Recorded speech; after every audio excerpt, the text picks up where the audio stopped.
Я приветствую вас, дорогие друзья, уважаемые гости и подписчики моего канала. Всем большое спасибо, что следите за новыми выпусками. Денис Ведомский, адвокат и политик на связи. Денис, приветствую вас. Приветствую, Александр. Добрый день, друзья. Ну что, прошлая ночь нам немножко приоткрыла, закулисье американской политики. Очередное политическое убийство. Не спасли, собственно, Чарли Кирка. Он умер в больнице. И, в общем, поражает, конечно, вот показательный акт вот этой ликвидации, вот этого убийства. Там задержали деда, потом сказали, это не тот дед, который любил Демпартию. В общем, непонятно, кто конкретно убил, кто совершил это действо. Ну, реакция Трампа и, конечно же, вот этот вот, наверное, высеченный в бронзе слоган всего произошедшего от Илона Маска, что левая партия убийств, нам дают определенное ощущение новой реальности в мире. Потому что гегемон, уже далеко не тот. Что скажете по поводу вчерашних событий и как это отразится вообще на поведении Соединенных Штатов Америки в мире, потому что мы от него, как украинцы, от этого поведения зависим? Безусловно, я расцениваю произошедшее преднамеренное убийство Кирка как своеобразный Рубикон, казус белли между здравыми силами, которые на сегодняшний момент набирают силу, которые на сегодняшний момент находятся в тренде, и глобалистским трендом, глобалистской повесткой, которая проигрывает по всем фронтам, проигрывает в Европе, проигрывает в Америке, проигрывает в Восточной Европе, в том числе проигрывает и в Украине. Безусловно, это убийство будет иметь далеко идущие последствия, потому что это знаковый такой фактор, который свидетельствует о том, что война больше не является цивилизованной, она не является войной, которая идет по каким-то правилам. То есть политические убийства – это безусловный Рубикон, перейдя который уже правил не существует. И очень знаковым в этом плане было то, какая была реакция международная от политических деятелей, от государств. То есть сразу те, кто поддерживает республиканскую партию, те, кто поддерживает подлинную демократию, а не навязанную и глобалистами под лозунгами, под личиной которых они, в принципе, эту демократию уничтожили. Уничтожили толерантность, уничтожили либерализм. То есть это убийство как раз и показатель того, что сделали глобалисты с настоящей демократией, с той демократией, на которую во всем мире привыкли равняться. То есть ее больше не существует, она была вчера убита.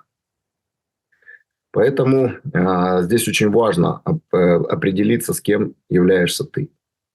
И я бы посоветовал многим людям, не только украинцам. Украинцы знаково, сейчас я к этому вернусь, отреагировали тоже на эту ситуацию. Я бы посоветовал каждому гражданину посмотреть на себя в зеркало в свете произошедшей трагедии и посмотреть, кто на него смотрит с той стороны. Де Карлос Браун, Флойд или Ирина Заруцкая или Кирк. Особенно украинцы, которые в большинстве общественное мнение по провластным пабликам, которые претендуют на общественное мнение, на лидерство в общественном мнении, которые отреагировали. Это враг Украины, то есть быстренько перебежать в вольер. Это враг Украины, как они Маска в свое время хейтили. То есть ничего, и хорошо, что одним врагом меньше. Вот это вот, понимаете, квинтэссенция идеологии, которая навязана обществу, властью на сегодняшний момент. И нам приходится констатировать факт, что мы находимся глубоко в глобалистской, наша власть, наше государство прежде всего, и общественное мнение находится глубоко в глобалистской повестке, которая на сегодняшний день проигрывает, которая готова убивать за отличное от своего мнения. У меня сегодня была дискуссия на страницах в Фейсбуке, когда я говорил о том, что, прокомментировал Рип Кирк. Люди начали, украинцы, профессиональные украинцы начали мне комментировать: мы фронтовики, мы имеем право, мы считаем, что это враг Украины, убивать можно, Потому что пропагандисты, все остальное, ребята, вы себя слышите? Вы в кого превратились?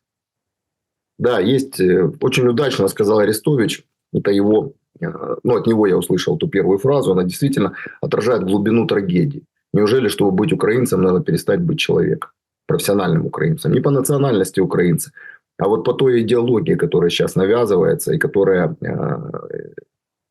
является доминирующей в украинском обществе. Я уверен, что рядовые украинцы не поддерживают эту идеологию. Но она таким образом пропагандируется, таким образом насаждается, что общество находится под этой пропагандой. Я хочу напомнить, что Кирк работал с самой трудной, самой уязвимой пропагандой, самой радикальной, но в то же время самой важной, самой перспективной аудиторией. Он работал со студентами. Вот эти вот шабаши, которые проходили БЛМ, Free Palestine, те, что проходили в кампусах ведущих американских университетов, там, Лиги Плюща, говорит о степени деградации студентов, которые подверглись вот этой глобалистской пропаганде. И Кирк работал на выздоровление вот этих вот людей, вот этих вчерашних детей, а завтрашних уже определителей нового поколения, новой политики, каким будет завтра государство в США. Это был человек, который своей жизнью подтвердил, что можно жить традиционными ценностями, быть порядочным человеком. Семьянин, христианин. Человек, который своими словами, правдивыми словами обращал людей в нормальное состояние. Лечил их от той безумной глобалистской пропаганды, которая базируется на отрицательном отборе, который ведет к деградации. Своими действиями, своими словами человек пытался вернуть общество в нормальное состояние. Прекратить деградацию. Прекратить культ войны. Каждое его выступление было направлено на это выздоровление. Этого человека вчера убили. Денис, если мы посмотрим на какие-то шаги республиканцев, ведь если так здраво оценивать, то произошедшее – это, по большому-то счету, плоды их бездействия.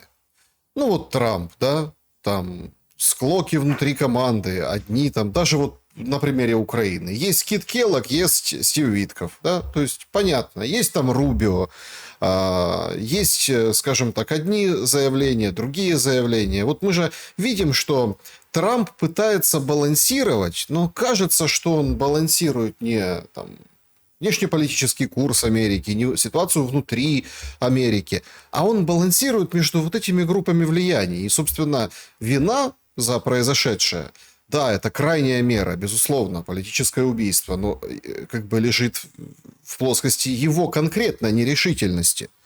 Потому что, ну, кроме вот этого разгрома USAID, ну, мы как бы ударов по глобалистам, по демократам, которых сейчас даже на официальной страничке Белого дома обвинили в убийстве Кирка, ну, мы не видим. Получается какой-то беззубый республиканец у руля. Безусловно, американская политика, она многосторонняя. И даже в республиканской партии существуют свои башни, каждая из которых пытается распространить свое влияние на президента, на внутреннюю, на внешнюю политику. И каждая из них имеет собственных лоббистов и собственную вполне достойную аргументацию. Безусловно, такие удары по республиканской партии, вообще по МАГА, они должны сподвигнуть Трампа на более решительные действия. Трамп по своей природе человек коммерческого склада, и он склонен больше договариваться. Да, иногда через давление, иногда через создание кризисов, но тем не менее его конечная цель – это не передавливание, не принуждение, а компромисс. Компромисс выгодный ему, то есть та самая, скажем, мир через силу, то есть достижение необходимого результата через давление, но в конце концов с компромиссом. То есть он никогда не добивает противника. И в этом как бы есть и большие плюсы, потому что он может находиться над схваткой, он может эти процессы арбитрировать. С другой стороны, я повторюсь, что вот это убийство, это был Рубикон, который должен уже сигнализировать Трампу и республиканцам, что если они не будут выполнять то, что они пообещали американцам, которые проголосовали за Трампа, то разницы между ними и демократами, и между ними Байденом не будет никакой. То есть грань все больше стирается. Проходит время, нет результатов. Люди голосовали и поверили Трампу именно для того, чтобы он принимал решения. Нельзя сказать, что он не принимает решения. Миграционная политика действительно ужесточилась. Действительно, Трамп делает шаги для прекращения конфликтов по миру. Нельзя сказать, что он что он повернулся на 180 градусов, как некоторые известные нам президенты, и полностью противоречит, его действия полностью противоречат его предвыборным обещаниям. Нет. Но действительно есть понимание, что это политическое убийство должно быть, должно быть расследовано, должно быть установлены убийцы-заказчики, должны быть установлены мотивы этого преступления. И из этого следует действовать. Действительно, сейчас не стоит махать шашкой и огульно обвинять тех или иных, поскольку убийца не задержан и не установлены истинные мотивы убийства. Да, они презюмируются. Есть косвенные доказательства, есть косвенные факты, которые сложно опровергнуть. Но, тем не менее, пока мы не знаем истины до конца, делать какие-то выводы, тем более политические заявления, было бы преждевременно. Поэтому, действительно, американская правоохранительная система должна показать свою состоятельность. Это преступление должно быть раскрыто. Его заказчики, исполнители должны быть установлены. Они должны понести ответственность, как уголовную, так и политическую. Вот с этого времени Трамп уже необходимо ему действовать, делать политические заявления, делать политические выводы и принимать политические решения. Вы вспомнили Заруцкую, девушку, которая... Она бы, знаете, она бы так и ушла бы в историю, никто бы ничего не увидел, ну, просто какое-то трэшовое видео где-нибудь там показали бы в определенных кругах, которые любят смотреть какие-то ужасные видео, ну, там аварии, какие-то трагедии, но это приобрело определенный политический окрас. Сегодня внезапно, ну, уже не знаю, несколько дней, например, там, я с гостями на своем канале и без гостей, то есть в прямых эфирах, поднимаю эту тему, что а где реакция, что происходит. То есть уже это вышло на геополитический уровень, когда президент США посвящает прям несколько постов событию, требует смертной казни для ну, вот этого убийцы в метро в Северной Каролине. Пишет, не знаю, там, директор ФБР пишет пост, выходит прокурор Северной Каролины, говорит, да, будет ходатайствовать перед судом, в общем, там есть, ну, все же как по фильмам смотрят, электрический стул, да, ну, там есть инъекция просто, ну, как бы колят и, в общем, усыпляют вот таких животных. И вот только сегодня Ермак пишет, говорит, трагедия, в общем, если бы не война, которую начал Путин, в общем-то, она была бы дома, все хотят жить в безопасности, и соболезнования высказывает, Трампа вспоминает. Я, понимаете, вот могу всего ожидать от украинской политики, я могу всего ожидать от заявлений украинских политиков, но когда в том, что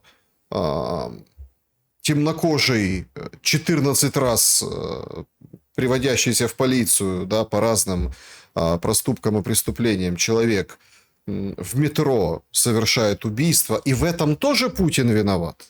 В общем, понимаете, как-то вот есть такое выражение, да, в чужом глазу соринку видишь, да, в своем бревна не увидать. Скажите, вот тот факт, что они вот так вот в попыхах пытаются догнать уходящий поезд с этой темой, вот конкретно сегодняшний Ермак, о чем свидетельствует? Это свидетельствует прежде всего о том, что эти люди сосредоточены только на собственных политических целях, на собственном политическом выживании. То есть они готовы хранить так называемое вот это пресловутое стратегическое молчание, если оно не вписывается в их политическую идеологическую доктрину. И отсутствие реакции президента своевременной Украины, твоя гражданка погибла. Погибла в чужой стране, как беженка, и убита зверски в публичном месте. То есть это яркое, это знаковое событие. Ты об этом не говоришь ни слова. И проходит какое-то время, только твой там, сотрудник об этом говорит. Когда уже высказались главы других государств, прежде всего Соединенных Штатов. Вопрос-то в том, что власть сегодняшней Украины находится плотно в глобалистской повестке. И мы являемся заложниками этого тренда. Этот тренд проигрывает по всему миру. Этот тренд готов убивать для собственного выживания. И убийство Ирины Заруцкой, оно просто яркое, но на самом деле находится в череде других таких политических убийств. То есть терроризм, по большому счету, для глобалистов это является законным способом политической борьбы. Заказные убийства, избиения, травля – это становится чуть ли не must-have нынешней политической борьбы. Ни один демократ не был убит, ни на одного демократа не совершено нападение. Наоборот, все нападения, все попытки убийства и убийства совершены глобалистской мразью. Это. Они убивают людей, они считают, что это можно, они сами себе разрешили такие методы политической борьбы. И беда в том, что Украина оказалась заложником этого. По большому счету, Зеленскому это было все равно, в каком тренде находиться. Просто вот если помните, даже тот самый пресловутый разговор между Зеленским и Трампом, который стал одной из причин импичмента Трампа на прошлом президентском сроке, как Зеленский легко пообещал сдать Байдена, потому что у него полностью, цитирую, свой прокурор, на 100% свой прокурор. И как потом, легко он потом сдал того же Трампа. Потому что изменился тренд, потому что на тот момент БЛМ, коронавирус, кризис, это все повлияло на тренд, и Трамп проиграл выбор. Ему все равно было, то есть быть скажем так, в республиканской повестке, пожалуйста. Надо быть в глобалистской повестке, пожалуйста. Он играет роль ту, которую, в этой ситуации, когда он уже полностью отыграл роль по глобалистской повестке, перепрыгнуть обратно уже не удастся, уже не получится, уже слишком много завязано. Как денег, так и крови, так и контактов, то есть, кураторства. То есть, уже настолько все завязано, что перепрыгнуть обратно не получится. Он уйдет вместе с глобалистским трендом, который проигрывает. Денис, тут, не знаю, понятно, что там убийство Кирка – это казус Бейли, и мы вполне вероятно увидим политическую войну, условно, демов и респов, глобалистов и там консерваторов. Назовем это слово консерватором, хотя не так, собственно, это точно отражает, но тем не менее. Но вчера был казус Бейли войны России против НАТО. Залетели дроны, и только ленивый об этом не высказался. Запустили там 4-ю статью, провели консультации. Как вы думаете, вот все-таки, какие последствия будут вот этого эпизода? Потому что в конечном итоге, это тоже, кстати, касается вот этой левой повестки, вот этих глобалистических кругов и так далее. Все свелось к деньгам в конечном счете. Просто тупо к деньгам. То есть Польше выделили 43 миллиарда, говорят, вот тебе Польша, не плачь, на оборону тебе. Начинают там голову ломать, мудрить, там закрыли воздушное пространство, потому что там учения, и они до декабря закрыли учения в Беларуси, поляки закрыли приграничное воздушное пространство. И вчера определенный какой-то такой горький осадок. Не то, что там горечь не от того, что там, скажем так, Зеленскому чего-то не дали, или а вот за страну получается обидно. Вот, пожалуйста, у нас теперь новая жертва, это Польша. Ее заливают деньгами, в нее начинают вкладываться. Американцы, там сразу Навроцкий созвонился с Трампом. Все у них на мази, все хорошо. А Украина как... вот это вот ненужная Золушка. То есть, понимаете, в чем дело? Украина получается как животное, стальной дикобраз. А поляки вроде как люди, и все посочувствовали, высказались, поддержали, начали гадать, случайно, не случайно, ну какая разница, случайно, не случайно, 43 миллиарда, вынь да положь. А Украине Еврокомиссия, ну это как издевательство звучит. Репарационный кредит. Репарационный кредит выдает. Вот можно какой-то брать новый этап войны, да, вот после вот вчерашнего дня и вчерашних залетов дронов на Польшу. Как-то поменялась эта развилка? Вот куда будет идти война после того, что вчера произошло? Начну с последнего. То есть сейчас Польша примеряет на себя одежду Украины до полномасштабного вторжения. Не очень хороший, скажем так, для поляков тренд, когда тоже их заливают деньгами.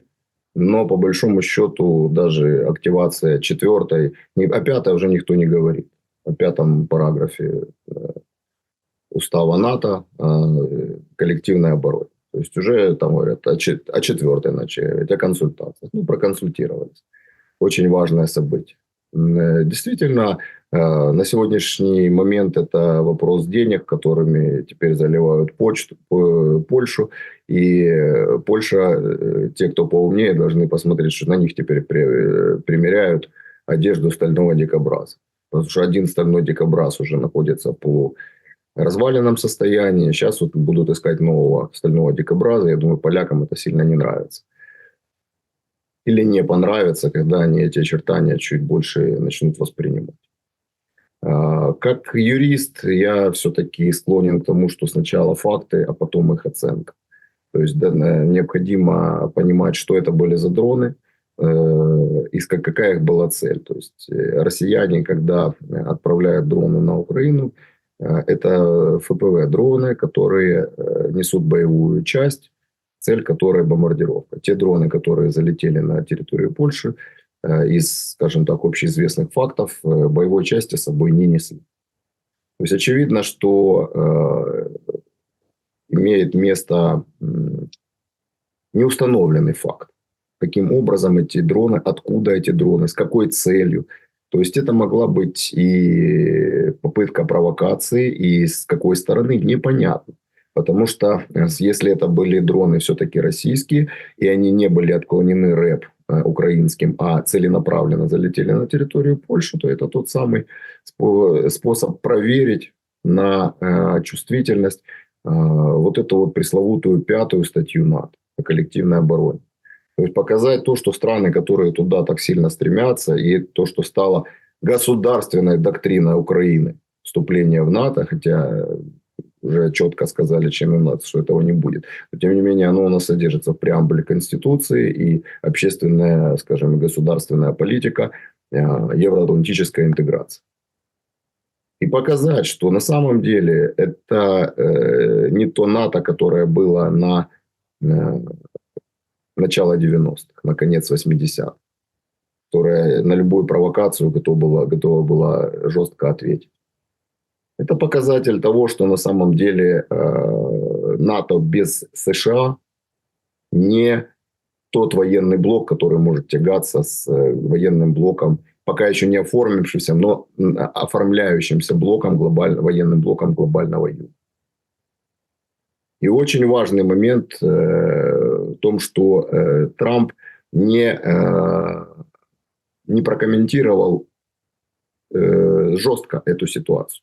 В любой другой ситуации он бы уже находился в ситуационной комнате.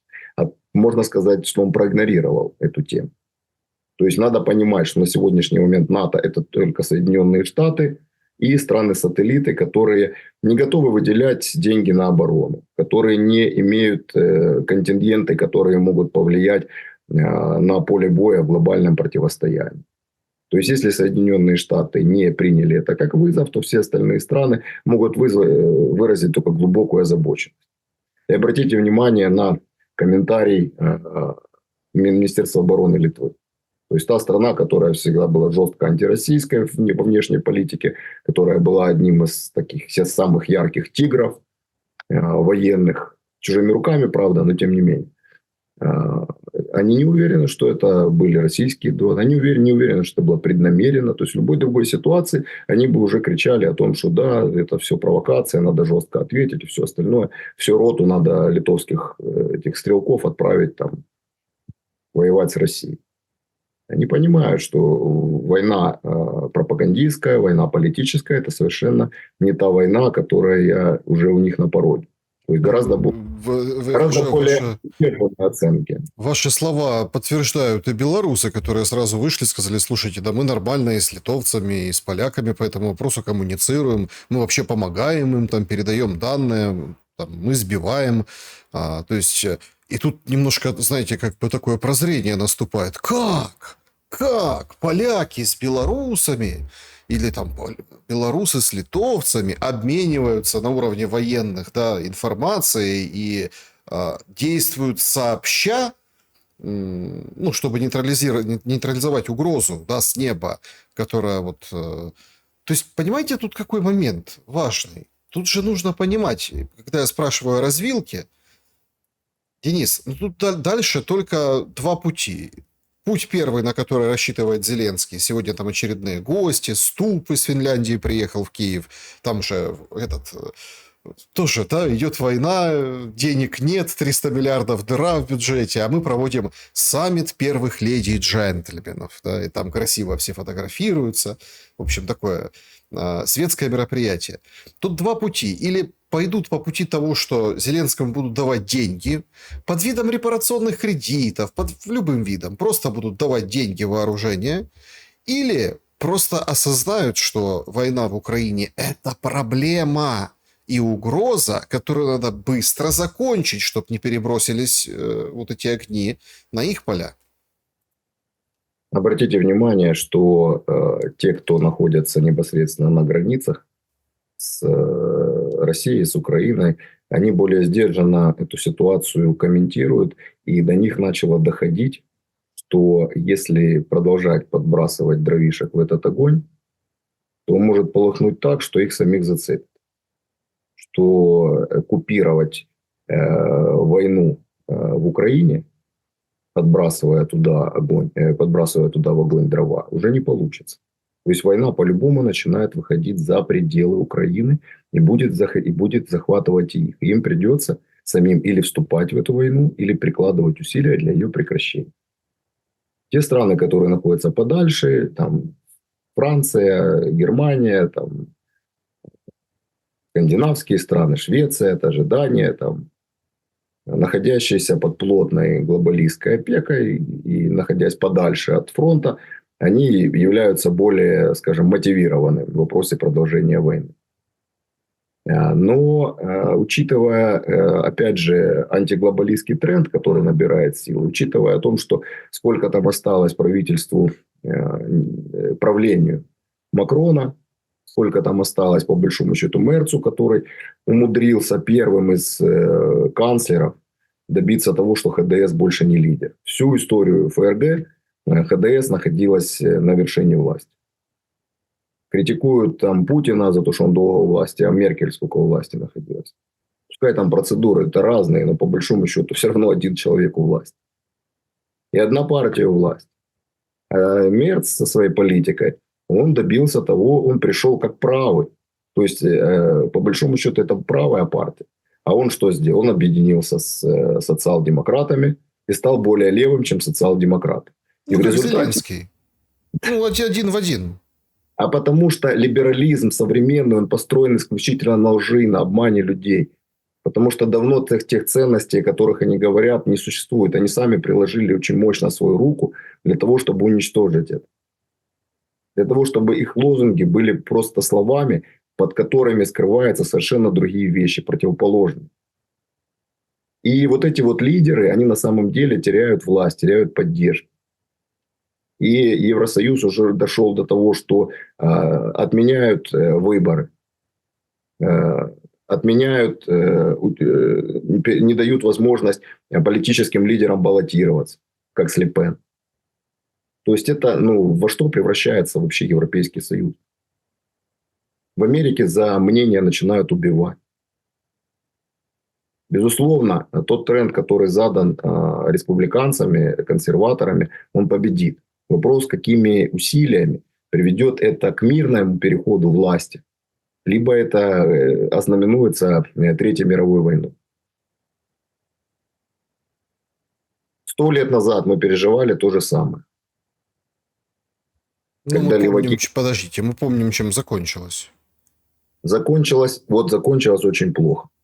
Закончилось теми же самыми перегибами на местах и закончилось приходом к власти нацистов и фашистов и глобальной мировой войны. И мы сейчас находимся на пороге повторения такого же сценария. Либо это здравые силы смогут победить сейчас, либо это приведет через время к появлению очередного Гитлера или Муссолини. И глобальной войне. А глобальную войну планета просто уже не переживет. На тот момент, на момент Второй мировой еще не было создано ядерное оружие. Если бы оно было создано, уже тогда бы все закончилось. Знаете, вот этот момент, там дроны залетели, попадали, да, там 12, вроде говорили, 19, 12 вроде собрали. И все же кричат, вот нарушение воздушного пространства. Да плевать на воздушное пространство. Израиль четко показал. И, понимаете, и тут вот сошлись какие-то такие силы. Израиль поступил нехорошо. По отношению к Катару так вообще. То есть понятно, что там резкие заявления со стороны Катара, там будет, в общем, понятно это все. Международный скандал. Трамп пишет, я не разрешал. Хотя сначала сказали, это США в курсе были. Некоторые говорят, вообще Катар был в курсе. Типа, стреляйте по нашей территории.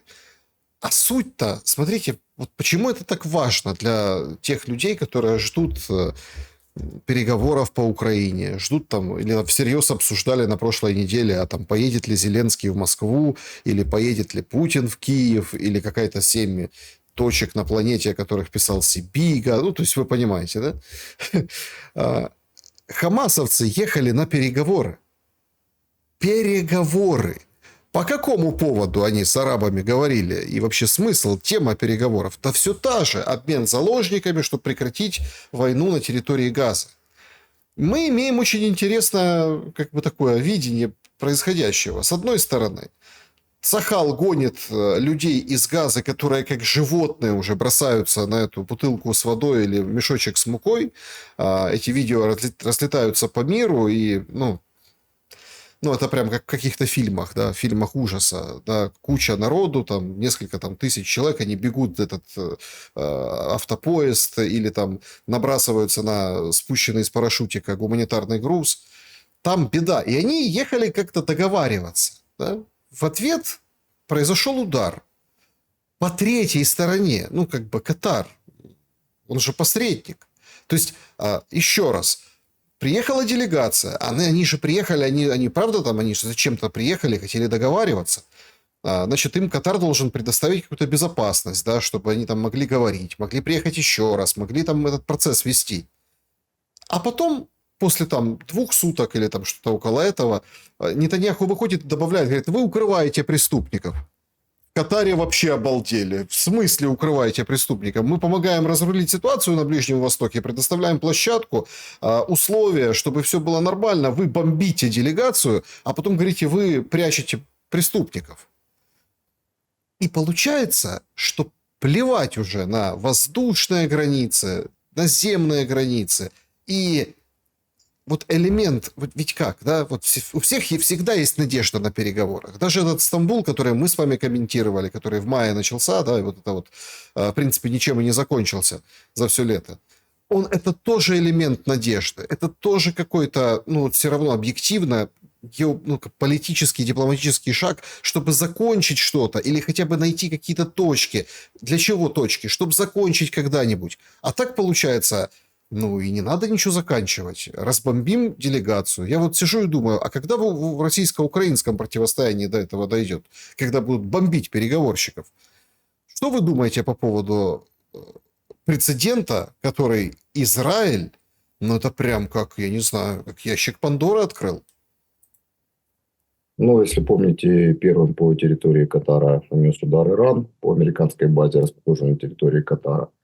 То есть ящик Пандоры, он на самом деле открыт давным-давно. Международное право, оно действует тогда, когда есть международный консенсус между ключевыми глобальными игроками. Вот если они между собой договорились, что, ребята, мы между собой действуем по правилам. А поскольку вокруг нас находятся другие страны, там сателлиты, не присоединившиеся, то давайте они тоже будут жить по этим правилам. Вот на сегодняшний момент назрел вопрос формулирования и формирования новой системы глобальной безопасности. Об этом говорил и Си Цзиньпин, и по большому счету и Путин об этом. Путин об этом еще, по-моему, сказал в Мюнхенской речи своей. С того времени уже было понятно, что глобальный порядок, он не соблюдается, что необходима новая формация. И ООН находится в ситуации, в которой находилась Лига наций перед Второй мировой войной. Это перестал быть дееспособный орган. Совет Безопасности не выполняет свои ключевые роли глобального переговорного майданчика и арбитра. То есть назрело действительно переформатирование глобальной системы безопасности с учетом новых реалий. Мир больше не однополярный, он двух-трехполярный. И те игроки, которые заявили свое право на, скажем так, отстаивание своего мнения, они на это имеют все причины. Другое, там, не знаю, обратили вы внимание, не обратили, но вот именно глобалисты в одной линии поддерживают как Газу, так и Украину. И выступают против Израиля, и против России, и против республиканцев, против Трампа. Вот какая-то вот такая вот тенденция интересна. И когда говорят, что мы сделаем из Украины стального дикобраза, мы сделаем из Украины как Израиль, что будем готовы, дети будут знать, что они в свое время пойдут в армию, отдадут там 3 года армии, мальчики, девочки, неважно, всегда будут готовы к обороне. Вот. На самом деле, для того, чтобы построить такое государство, как Израиль, для этого должны быть элиты соответствующие. Для этого должны созданы предпосылки быть, чтобы служба в армии это действительно была национальная идея, это должен быть must-have.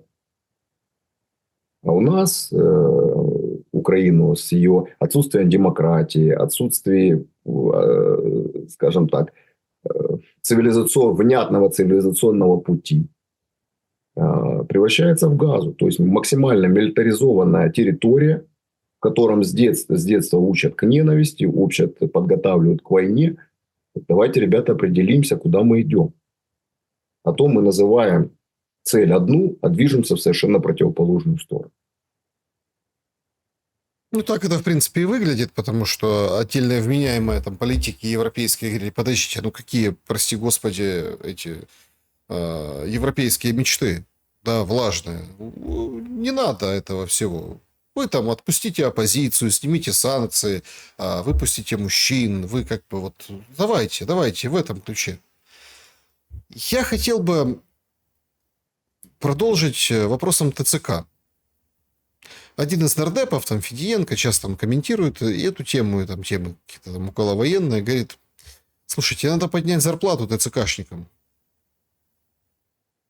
О как, зарплату поднять. Давайте. Вот смотрите, еще раз, 300 миллиардов не хватает на этот год. Выплата за погибшего, я просто поражаюсь. Там же как, эта тема обычно ее, ну как бы мало ее касаются, периодически только мы видим, ну знаем о проблемах с верификацией, ну когда родным очень тяжело доказать, что погиб в бою и был, покушал и в шапке, то есть имеется в виду в каске, по полной амуниции, потому что там, в общем, свидетельства.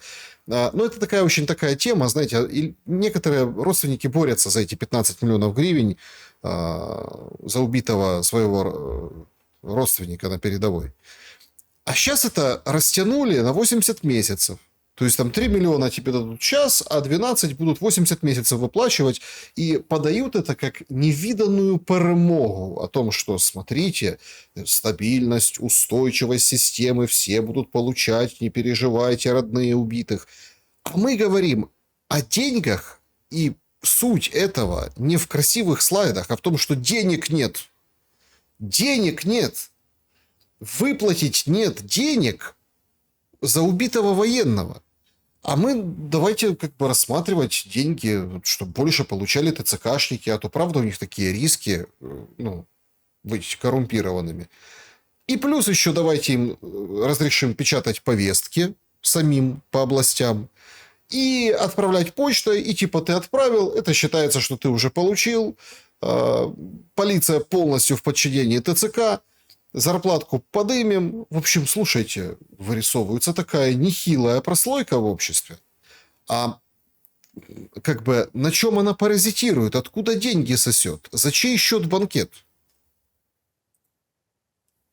Ну, прежде всего, деньги опричникам. Все правильно. Так делает любая тоталитарная или авторитарная власть. С другой стороны, это сознательная политика власти, канализация народного неудовольствия, народного гнева. Царь хороший, бояре плохие. Эта государственная политика, это не то, что ТЦК это не какой-то орган нам, как те же соросята присланные или воспитанные в инкубаторе. Это наши соседи, это наши знакомые или живущие на соседней улице люди. Они вписались в государственную политику. Не было бы такой государственной политики, не было бы такое поведение. Да, есть, конечно, фактор и субъективный. Там, помните, как убить дракона? Почему ты стал первым учеником? Нас так учили. Почему ты стал первым учеником, скотина? То есть, безусловно, дополняются здесь и личные качества, и какие-то психологические, там, детские травмы тех людей, которые идут туда работать и которые реализуют свою. Ну, точно так же было и когда ЧК формировалась, то есть туда попадали люди, которые полностью подпадали под государственный тренд, которые были готовы пытать, издеваться, добиваться своих личных целей при помощи государственной политики. Поэтому обратить внимание нужно на том, что это государственная политика, что если бы государственная политика не строилась на принуждении, на, скажем так, превращении собственных граждан в рабов, то, соответственно, никакой бы начальник ТЦК не смог бы это сделать. Если бы такие случаи происходили, оно бы максимально публично и жестко в юридической плоскости каралось. Но поскольку государство на это закрывает глаза при помощи марафонов, при помощи медийной, пропагандистской поддержки пытается этот вопрос максимально деактуализировать, а в том случае, что это уже невозможно, они уже пытаются канализировать этот народный гнев, перенаправляя его на ТЦК. Но я повторюсь, что это плоть от плоти, что сами по себе ТЦК не существуют. Это такие же граждане, как и мы, которых государство призвало выполнять ту функцию, которую им государство нарезало. Действительно, я знаю, что у них там небольшие зарплаты. Люди, живущие там, служащие даже вдалеке от дома, и там получают в районе 20 тысяч гривен. С учетом того, что надо снимать квартиры немного. Проблема не в том, что им денег нарезают. Проблема в том, что их функция государством извращена. То они не комплектуют, они хватают людей, действительно, и отправляют на фронт. А система построена так, что над людьми дальше издеваются в этих учебках. Потому что люди неподготовленные едут в армию. То, что они не готовы к такому глобальному противостоянию, к такой войне. Люди гражданские. Для чего создается кадровая армия? Кадровая армия, вот они на самом деле принимают осознанное решение. Принимают, как правило, в мирное время. Гражданские работают, гражданские платят налоги, за это человека учат, за это человек по собственной воле становится военным и свой военный долг, воинский долг исполняет. А у нас ситуация, когда кадровые военные уже не вывозят эту ситуацию. Приходится, давно уже не вывозят. Приходится мобилизовывать людей, которые гражданские, которые не подготовлены, у которых совсем другая функция, у которых совсем другое мировоззрение. И этих людей кидают в котел войны. Вот это вот существенная проблема. И ее решение решит все вот эти окружающие проблемы. С зарплатами, с насильственной мобилизацией. Когда государство начнет относиться к своим гражданам так, как это должно быть в цивилизованном мире. Государство предоставляет тебе гарантии, а ты за это государство защищаешь добровольно, потому что это защищает твой образ жизни, твою территорию счастья, Понимаете, твой в мать, чем? Нет, понимаете, который тут же очень, очень важный момент. Некоторые обрели счастье с этой войной. Ведь работает же этот принцип. Кто был никем, тот станет всем. Понимаете? То есть я просто там знаю ряд людей, да, ну, некоторые были там строителями, некоторые были какими-то, ну, собственно, ну, строителями в плане там какие-то ремонты делали, некоторые там гайки крутили, некоторые там сантехниками были. И сейчас вот говорят, в пропагандистских целях показывают там разных командиров, и барбершопленных, и нет барбершопленных, о том, что, смотрите, так сейчас бусифицированные, они уже, смотрите, орлы, командиры, у них открылась как бы новая дорога. И это является очень серьезным ступором к завершению войны. Любит там либеральная российская вот эта оппозиция, ну, эта пресса, да, писать о том, что вот в России, смотрите, вот так вот, они там из глубинки, звать их никак, сейчас пополучали такие бешеные деньги, статус, уважение. И, понимаете, и теперь они не хотят, чтобы война закончилась. Вы что, там бесплатные ипотеки, все там соцпакеты, выплаты. Так это же, пускай в меньшей степени, но работает и на украинцев, который, собственно, был, ну, не знаю, там, не все же там хорошие люди воюют в ВСУ, да, который был не пойми кем, а стал героем, понимаете? И ты ничего не можешь ему сказать, и там, потому что он же родину защищает. И куча на этом фоне скандалов, там, семейных, бытовых, ну, потому что просто одели форму человека. Как вы думаете, вот очень же такое инфантильное, очень какое-то такое детское представление о войне, о том, кто там прав, кто виноват, что вот эти люди, да, они помешают, собственно, войну-то закончить. А потому что они не, ну как, не подчиняются на 100% верховному главнокомандующему.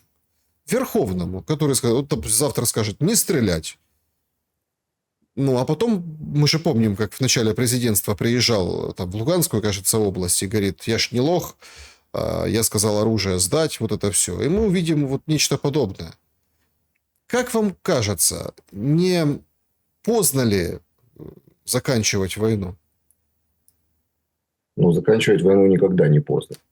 Чем быстрее это произойдет, тем больше будет шансов на выздоровление. На самом деле они мизерные, но тем не менее пока еще существуют. И каждый следующий день войны эти шансы уменьшают. И проблема с мобилизацией, повторюсь, не в том, что у нас там не хватает населения. Там на сегодняшний момент еще хватает. Вопрос в другом, что люди не верят в власть. То есть, если в других странах воюет или кадровая армия, и при этом первыми мобилизуются дети, родственники, самые политические деятели, и показывают, что это прежде всего общая война, а не только война народа, то и проблем с мобилизацией нет. Лучший пример – это собственный пример. Когда кто-то зарабатывает себе виллы, зарабатывает себе зарубежную недвижимость и счета в крипте, а другие получают от этого пулю в окопе, то, естественно, ну, людей долго обманывать не получится. Те, кто реально рискуют оказаться в окопе, они прекрасно все понимают.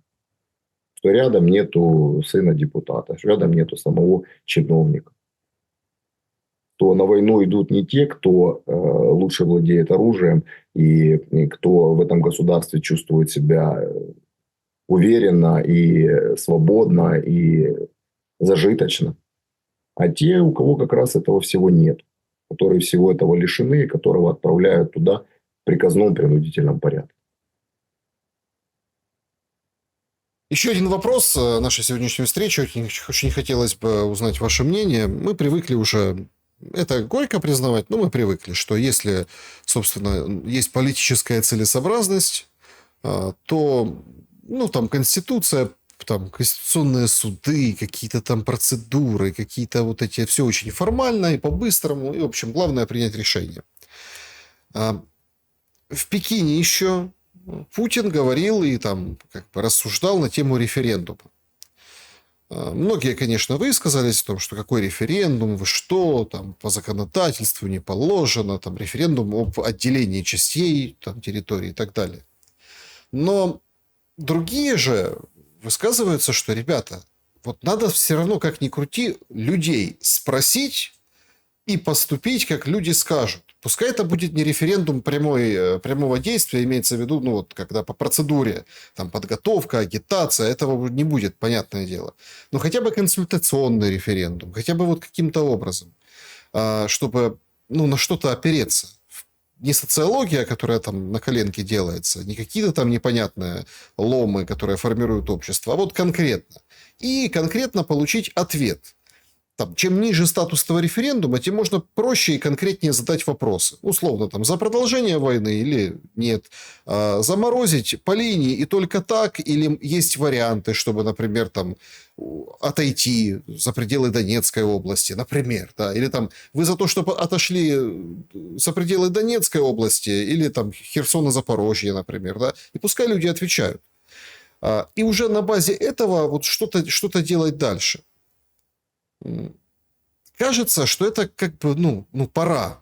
Сколько можно еще так воевать? С другой стороны, конечно, на людей, которые говорят эту точку зрения, тычат пальцами и говорят, ха-ха-ха, какой референдум во время войны, вы-то фантазеры придумаете. Так а Путин почему вводит его в вот этот оборот, да, и рассуждает на эту тему?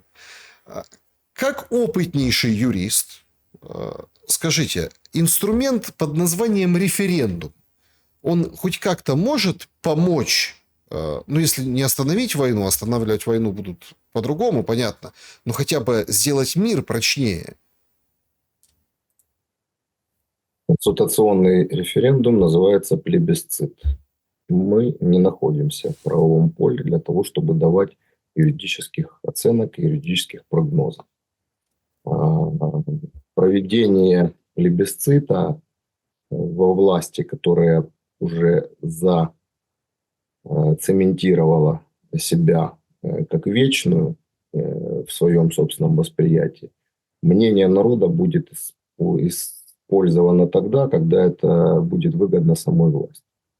То есть, когда власть будет вынуждена принять условия мирного соглашения, которые будут ухудшаться с каждым днем войны, и тогда уже будет принято решение, все, хватит, тогда будет проведен этот плебисцит для того, чтобы переложить ответственность за невыгодный мир на народ. Сейчас пока еще такого мнения не созрело, то есть пока еще оттягивают, насколько возможно, окончание войны, поэтому не будет никакого плебисцита. Потому что если его результаты не совпадают с мнением власти, то зачем его проводить? Те же рейтинговые агентства, социальные опросы, которые проводятся, они дают как картинку для медиа, так и картинку для власти, которая, я думаю, кардинально отличается от общепубличной. И когда власть, для того, чтобы провести плебисцит, власти нужно четкое понимание, какие будут результаты, и как эти результаты можно будет использовать в собственных целях. Пока эти результаты, которые можно спрогнозировать, не удовлетворяют власть, смысла для власти проводить их нет. Говорить о них можно, создавать какое-то публичное движение, о том, что идет и проходят какие-то консультации, видимость демократического процесса. На самом деле такие условия еще не созрели для власти. Референдум вместе с выборами. Тоже трипология? Правильно вы сказали о том, что для того, чтобы провести выборы, для того, чтобы провести референдум согласно демократических норм, необходим полностью цельный процесс. Для этого должны быть отменены ограничения прав и свобод. Для этого должны быть реабилитированы политические лидеры, политические партии. Должен быть запущен демократический политический процесс. А если он будет запущен, я думаю, что никаких референдумов уже не нужно. Уже и так все станет на свои места, и выборы пройдут в конституционном порядке. Денис Ведомский был моим собеседником сегодня. Я благодарен вам за время и мысли. Спасибо, Александр. Всего доброго, друзья. Друзья, спасибо, что посмотрели это видео. Пожалуйста, напишите в комментариях, что думаете, как ту или иную, скажем, тему видите вы, которую мы сегодня обсудили. Подписывайтесь, не забывайте. И всем добра и света. Увидимся.